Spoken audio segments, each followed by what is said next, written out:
Good morning. It's Thursday, November the 2nd. Here's what we're working on for you today. Outdoor workers and facility operators in Oakville are on strike. The Texas Rangers win their first World Series title. And the Rolling Stones' new album sets a new record.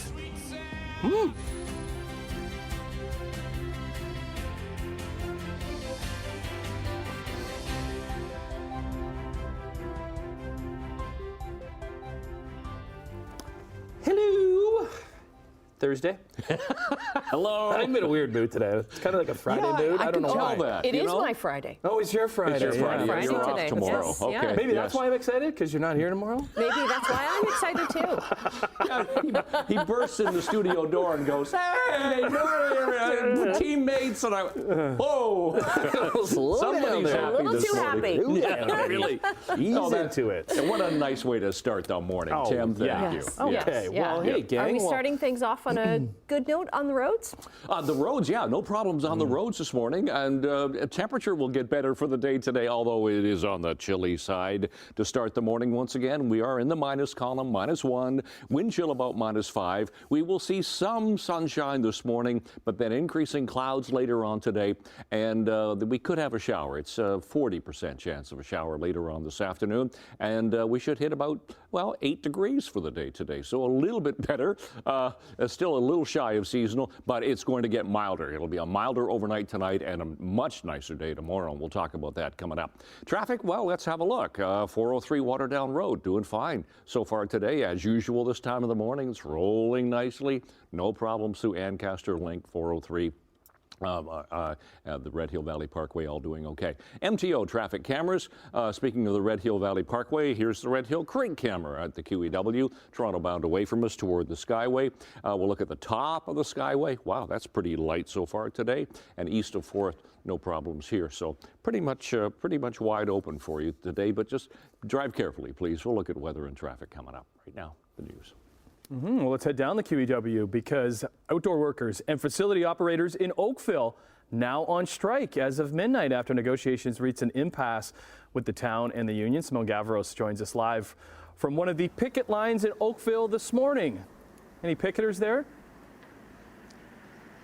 Hi, Tim. Yes, there are people on the picket lines this morning. I'm here at the Central Operations Depot here in Oakville. And as you can see behind me, there are people here. I'm told that they were here around 12, right when the strike happened at midnight. And they have their signs that say, "Let's talk, fair wages," and looking to continue those conversations with the town. Now, the two sides have been at the bargaining table since April with the union, looking for improved benefits, wages, and an end to 12-hour shifts. Several services are going to be impacted starting today, according to the town's website, including leaf collection on residential roads, washrooms in parks, and leash-free dog parks. Community centers and arenas will also be closed as a result of the strike, but services like transit and libraries will remain open. Now, the town says they have plans in place to limit disruptions as best as possible. This also comes at a time when the inside workers in Oakville reached a tentative deal late last week, with the union set to vote on ratifying that contract this week. Now, I reached out to the town for comment this morning, and we haven't heard back just yet, but coming up, we'll be hearing from the president of the union. Annette, I'll send things over to you. Okay, thank you, Simone. And still in Halton Region, a 21-year-old woman from Oakville is missing this morning. Halton police say Tara Murphy was last seen in town on Tuesday. She's 5'9" with a medium build. She has shoulder-length reddish hair with blonde highlights. Police are concerned for her well-being. Ontario's police watchdog is investigating a shooting that we talked about in Six Nations yesterday morning that unfolded on Morning Live.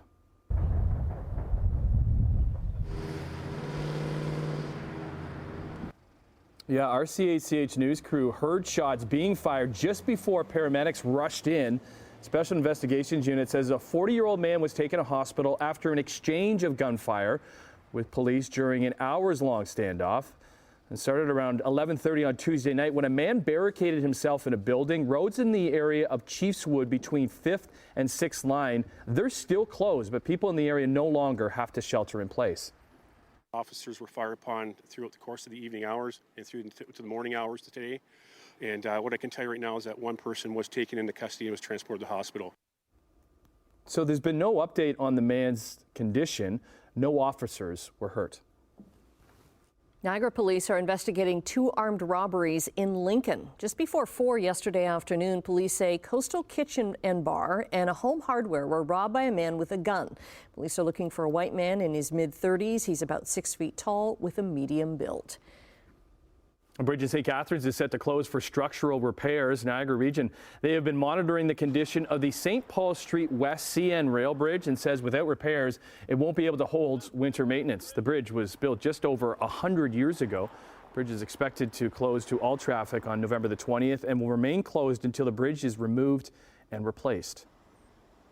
The Conservatives want to make carbon pricing a big issue in the next federal election, where Canadians will decide between his plan to quadruple the tax to 61 cents a litre on heat, gas and groceries, and my common sense plan to axe the tax and bring home lower prices. I think Canadians are deeply, deeply concerned about the need to continue to fight climate change in ways that makes life more affordable for them. That has been at the heart of what we've been doing for 8 years.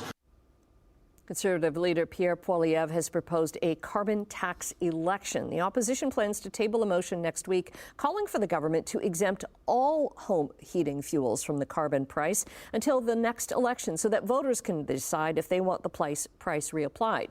Prime Minister Justin Trudeau announced last week that his government will pause the carbon price on home heating oil for 3 years. It's a move that mostly benefits people living in Atlantic Canada.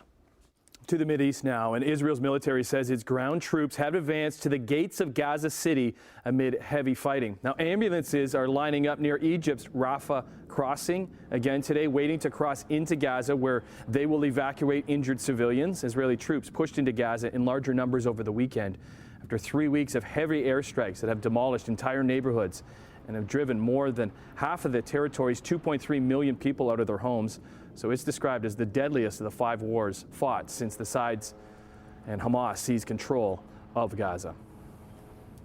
Now, Prime Minister Justin Trudeau is calling for all Canadians to be allowed out of the Gaza Strip. That's even as the federal government warns that Canadians in the territory, that their safety cannot be guaranteed if they choose to make the trip to Egypt through the Rafah border crossing. Citizens of several countries were allowed out of Gaza yesterday, but Canada was not on the official list published by the General Authority for Border Crossings in Gaza.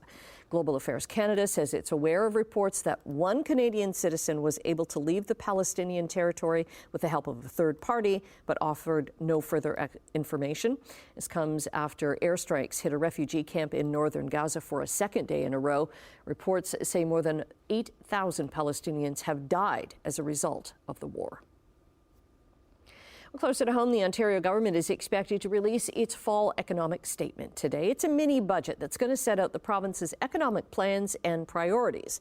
The opposition MPPs say one of those priorities has to be dealing with the rising price of food.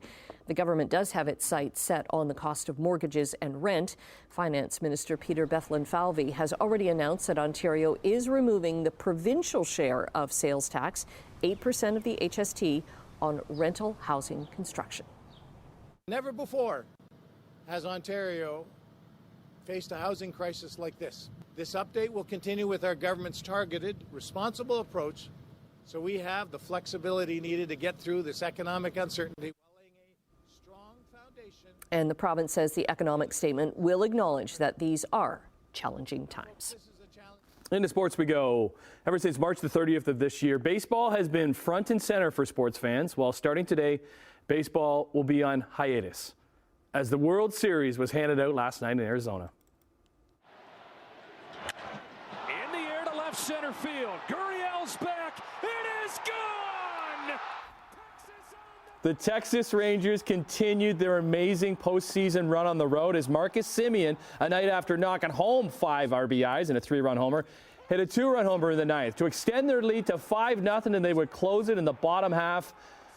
And the Rangers win their first ever World Series crown, 63 years.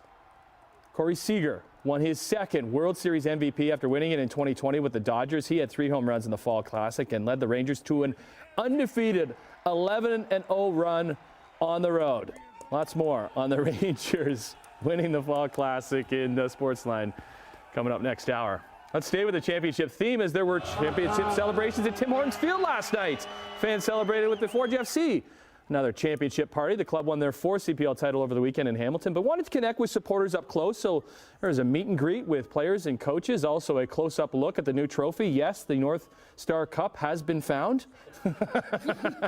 Forge has been to the final all 5 years the CPL has existed, winning 4 of them. First time they won on their home field, though. Just 4 for 13.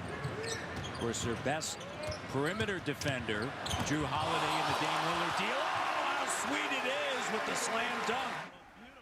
So the Milwaukee Bucks are expected to be a championship contender in the NBA, and they have a saying, fear the deer.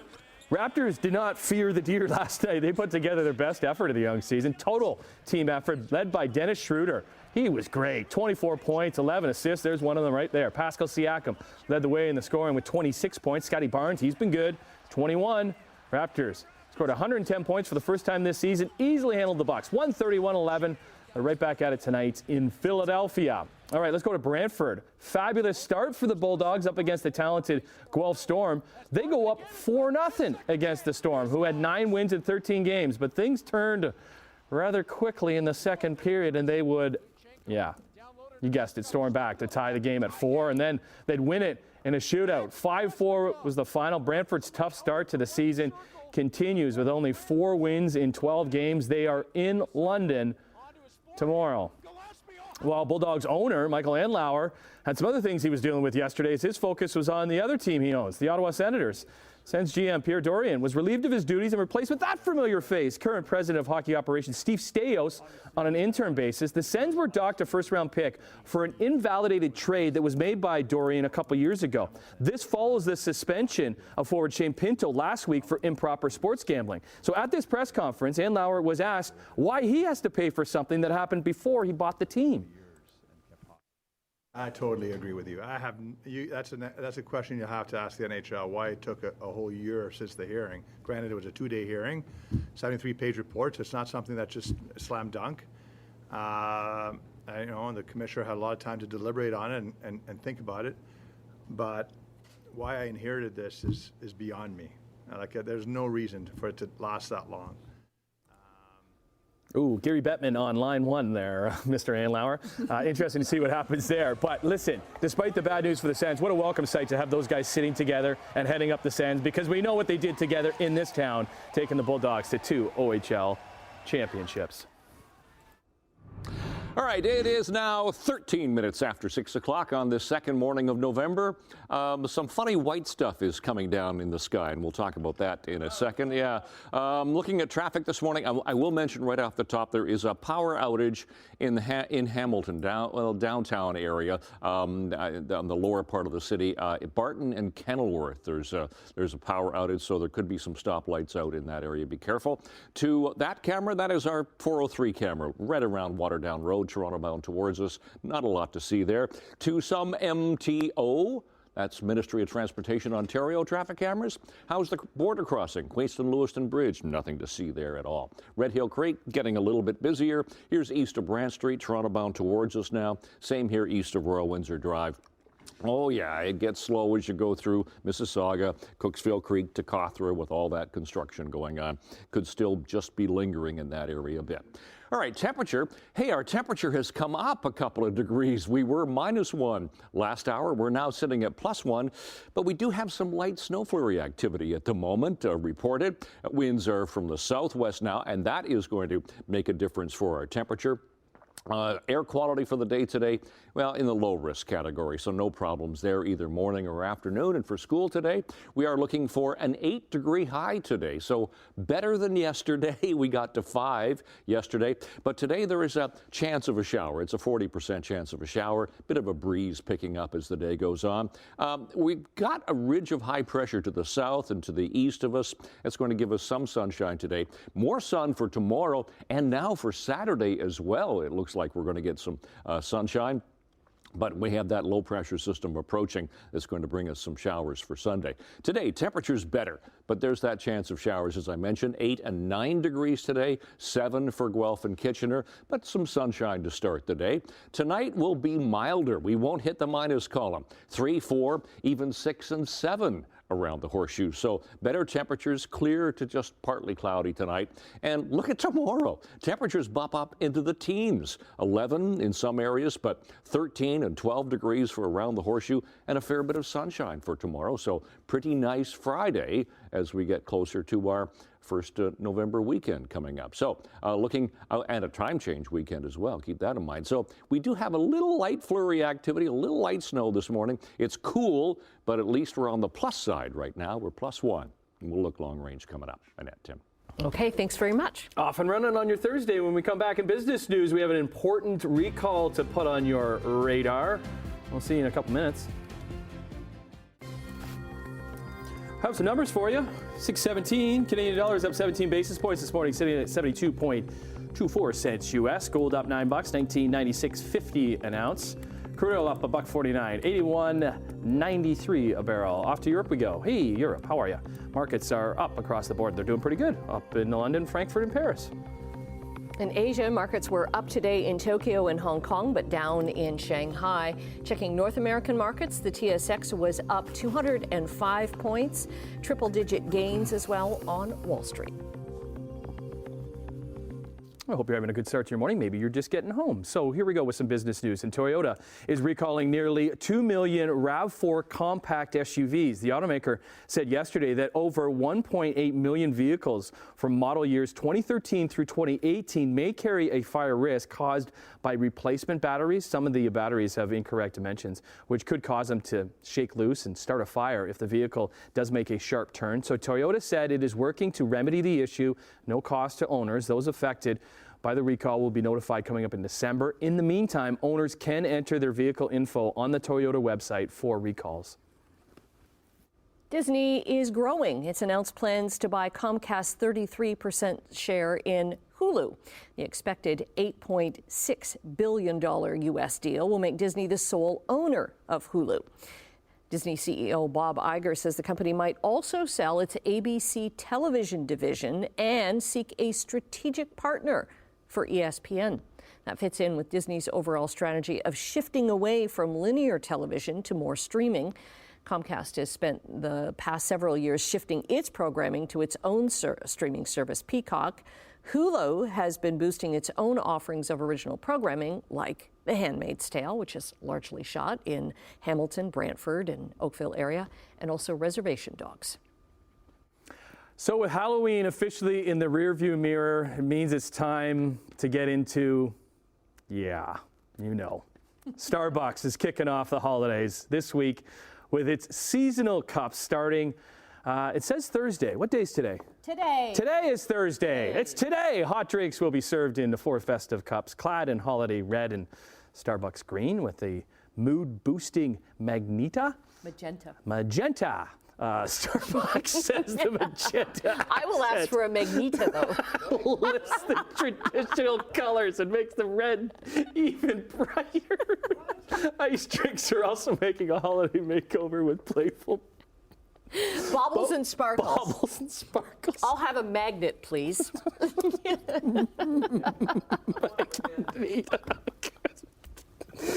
Okay. Well, I'm a December 1ster when it comes to Christmas, so I guess I boycott reading Christmas stories properly. No more. Okay. We're taking a break right now. Tim's going to compose himself. Brian will be back with your traffic and 7-day forecast. 6:24, second morning of November, looking at our MTO traffic cameras. We're checking in the 406 in St. Catharines. This is just south of the QEW, so not a lot to see through there, but really different now at the top of the Burlington Skyway Bridge from when we checked this, well, about 24 minutes ago, actually. Now it's really starting to slow down Toronto bound, as you can see right there. No collisions to talk about. East of 4th, that looks good through Oakville, Sheridan, Mississauga, no problems, and the 403 at Burnham Thorpe. 403 is doing fine through Mississauga and through Hamilton as well. Keep in mind, once again, of the power outage in Hamilton, in the Barton and Kenilworth area, a couple of hundred places are without power and could be some stoplights as well. All right, temperature in Hamilton. We were -1 last hour, but we've come up. We're now sitting at +1, and we do have some light flurry activity. 0 for Grimsby, 2 Mississauga, 4 into Toronto. So let's check seasonals. 10 for the daytime high. We got only to half that yesterday, 5, and 2 for the overnight low. Those are our sun times and our records for today. Now, we do have a chance of a shower, but should be no problems going into school today. First bell should be some sunshine and 2 degrees on the plus side there, and 8 degrees for after school, so a little bit milder today, but there is that 40% chance of a shower for later on this afternoon, so there's that 8-degree high. 4 overnight tonight, so it will be milder to start the day tomorrow. And look at the next couple of days. Friday, sun clouds and 13. Saturday, sunny and 13. So a couple of beautiful days for this time of year. Then we get the showers rolling in. Showers Sunday, Monday, Tuesday, and Wednesday. And oh yeah, don't forget, time change weekend. We go back to Eastern Standard Time Sunday morning. It's your forecast. Annette, Tim. It's my favorite time change. Because it gets dark so early. Hour. Yeah, well, and for parents too, because it's dark so late in the morning to get them up for school. It's been a tough time. So I hear. I'm never home in the morning. Let me clear my throat. Excuse me. Because have you ever wondered which part of the starfish is the head and what's the rest of the body? Have you? I have, actually. Have you? Okay. Well, a group of scientists have finally figured it out. Through molecular analysis of starfish genes, they have determined that a starfish is mostly just a big head. So fossilized starfish ancestors apparently appeared to have a trunk, but over time they evolved to lose their bodies. The research shows starfish are like a disembodied head just walking along the seafloor on their lips that sprouted little feet. Really? So the arms or legs aren't actually arms or legs at all. They are fascinating creatures. I just know a starfish when one of my children ends up in our bed and then ends up doing the starfish. Yes. And then you're like, I'm in the wee corner of the side of the bed where you just like, you have like no space whatsoever. Because there's a little starfish. Yeah, they're just like, yeah. Anyways, okay. Half hour down. Went pretty good, I think. I think so. Let's try and keep that going. Keep that energy going on this Thursday. We'll see you in a couple minutes.